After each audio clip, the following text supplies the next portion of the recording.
আপনি যদি মনে করে থাকেন ইগো হচ্ছে আপনার এনিমি, তাহলে আপনি লাইফে বেশি দূর আগাতে পারবেন না। ইগো হচ্ছে আপনার সুপার পাওয়ার, যেটাকে আপনার প্রপারলি ইউজ করা জানতে হবে। আনকন্ট্রোলড ইগো আপনার এনিমি, কন্ট্রোলড ইগো আপনার সুপার পাওয়ার।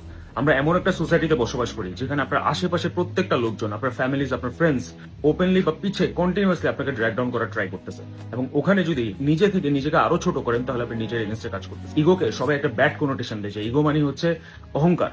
ইগোর কিন্তু আরেকটা সাইড আছে। ইগো মানে হচ্ছে সেলফ বিলিফ, ইগো মানে হচ্ছে আত্মবিশ্বাস, ইগো মানে হচ্ছে রিস্ক নেওয়ার সেই ক্ষমতাটা, যেটা সবাই মনে করছে আপনি পারবেন না, আপনি রিস্ক নিয়ে ওই জিনিসটা অ্যাচিভ করতেছেন যেটা সবাই মনে করছে আপনার দ্বারা পসিবল না। সবকিছুর মধ্যে ব্যালেন্স বুঝতে হবে।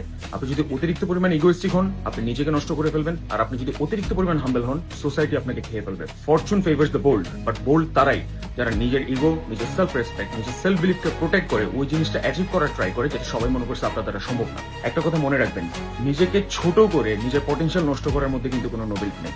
Hope this make sense. See in the next video. By.